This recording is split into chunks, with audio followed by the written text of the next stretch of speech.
इस वीडियो में हम लोग बात करेंगे आर्टिकल 316 के बारे में। ये आर्टिकल बताता है कि कोई भी मेंबर जो कि पब्लिक सर्विस कमीशन का मेंबर होगा उसका अपॉइंटमेंट कैसे होगा और वो कब तक काम कर सकते हैं अपने ऑफिस में और उसका क्या क्या प्रोविजंस है उसके रिगार्ड में ये आर्टिकल है। ठीक है, तो इस आर्टिकल का पहला प्रोविज़न बता रहा है कि अगर कोई भी पब्लिक सर्विस कमीशन मतलब कि ऐसे कि यूपीएससी या कोई जॉइंट कमीशन जो 2-3 राज्य के बीच में सहमति से बनता है, ऐसा कमीशन को बोलते हैं जॉइंट कमीशन। तो ये जॉइंट कमीशन और यूपीएससी का जो भी चेयरमैन होगा और जो भी मेंबर होगा मतलब कि बोर्ड मेंबर्स, उसको कौन अपॉइंट करेंगे? उसको अपॉइंट करेंगे प्रेसिडेंट। ठीक है, और कोई भी राज्य का अगर कमीशन है जैसे कि बीपीएससी हो गया, बिहार पब्लिक सर्विस कमीशन हो गया, तो उसके जो मेंबर्स और उसके जो चेयरमैन है उसको कौन अपॉइंट करेंगे? गवर्नर, जो कि बिहार के हैं। ठीक है, गवर्नर ऑफ द स्टेट। तो ऐसा ही हर स्टेट में होगा।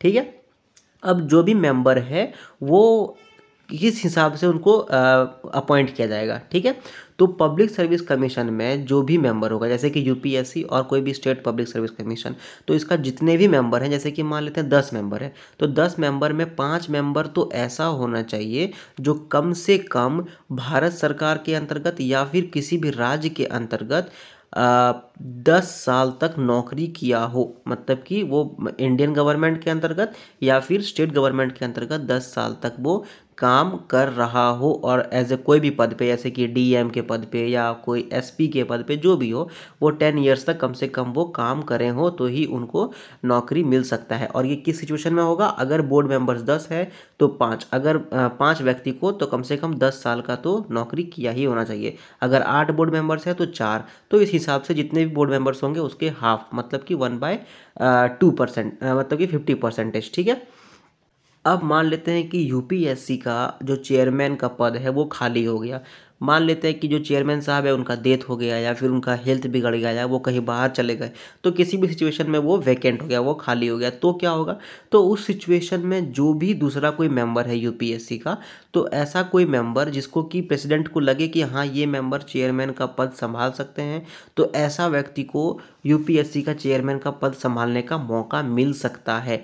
ठीक है, और वो मेंबर जो होगा वो यूपीएससी का चेयरमैन का हर वो काम करेगा जो चेयरमैन करते हैं। ठीक है, जब तक कि नया चेयरमैन का बहाली नहीं हो जाता है, जब तक कि नया चेयरमैन का अपॉइंटमेंट नहीं हो जाता है। ठीक है, और सेम सिचुएशन राज्य का पब्लिक सर्विस कमीशन में भी होगा। जैसे मान लेते हैं यहाँ पर हम लोग बिहार ले रहे हैं, तो बिहार बीपीएससी के भी अगर चेयरमैन वैकेंट हो गए, कहीं पर चले गए या फिर सदैव के लिए चले गए, तो उनका जो जगह होगा वो कोई भी मेंबर, ऐसा मेंबर को लगाया जाएगा, ऐसा मेंबर एज अ चेयरमैन काम करेंगे जो कि गवर्नर को लगे कि हाँ ये मेंबर काम कर सकता है चेयरमैन के लिए, और वो सारा काम करेंगे जो कि एक चेयरमैन करता है जब तक कि नया चेयरमैन का बहाली नहीं हो जाता है तब तक। ठीक है, अब जो यूपीएससी का मेंबर होगा, ठीक है, वो कम से कम 6 साल के लिए या फिर 65 ईयर्स तक, जो भी पहले हो तब तक काम करेगा।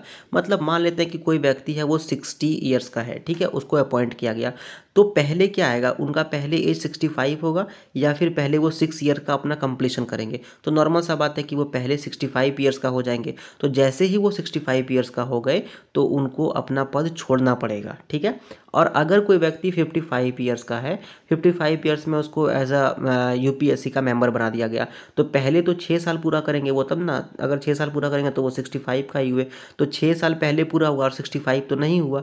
तो जैसे ही वो 6 साल पूरा किए वो अपना जो उनका जगह है वो खाली माना जाएगा और फिर उनके जगह पर नया कोई मेंबर को चेयरमैन या फिर मेंबर घोषित किया जाएगा। ठीक है, और अगर स्टेट कमीशन का बात करें जैसे कि बीपीएससी का मान के चले, बिहार पब्लिक सर्विस कमीशन का, तो बिहार पब्लिक सर्विस कमीशन का कोई भी मेंबर या फिर जो चेयरमैन होगा वो 6 साल या फिर 62 ईयर्स जो भी पहले हो वो पूरा करने के बाद उनको हटाया जाएगा। फॉर एग्जांपल अगर कोई व्यक्ति का 50 ईयर्स में बहाली हो गया तो 6 साल के बाद उनका एज कितना होगा? 56, तो इसी एज में उनको हटा दिया जाएगा।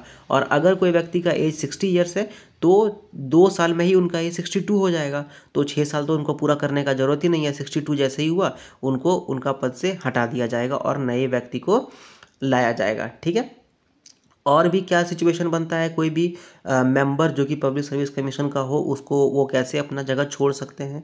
ठीक है, तो कोई भी मेंबर जो यूपीएससी का हो या फिर जॉइंट कमीशन का हो, मतलब कि 2-3 स्टेट वाला जो कमीशन बनता है उसको जॉइंट कमीशन बोलते हैं। तो अगर यूपीएससी का मेंबर या जॉइंट कमीशन का मेंबर है तो वो अपना जो इस्तीफा है वो प्रेसिडेंट को देगा, और अगर कोई राज्य कमीशन का है तो वो अपना इस्तीफा गवर्नर को देगा। जैसे कि यूपीएससी वाले राष्ट्रपति साहब को देंगे और बिहार या फिर राजस्थान वाले जो पब्लिक सर्विस कमीशन के मेंबर्स हैं वो गवर्नर को देंगे। ठीक है। दूसरा हिसाब है कि अगर उनको अपने पद से निकाल दिया गया, और वो पद जो निकाला जाएगा वो आर्टिकल 317 का क्लॉज 1 और क्लॉज 3 के अंतर्गत होगा। क्लॉज 1 और क्लॉज 3 क्या है, इसको हम लोग आर्टिकल 317 का जो वीडियो है उसमें अच्छे से जानते हैं। ठीक है, जानेंगे, और आप लोग उसको वॉच कर सकते हो। और तीसरा प्रोविज़न उसका ये है कि कोई भी व्यक्ति जो कि पब्लिक सर्विस कमीशन का मेंबर था, मतलब कि अगर यूपीएससी का मेंबर था या फिर कोई स्टेट कमीशन का मेंबर था, तो वो फिर से उस पद पे बैठने के लिए इनएलिजिबल हो गया। मतलब मान लेते हैं कि कोई व्यक्ति था ए नाम का, ठीक है, और ए नाम का व्यक्ति यूपीएससी का मेंबर था।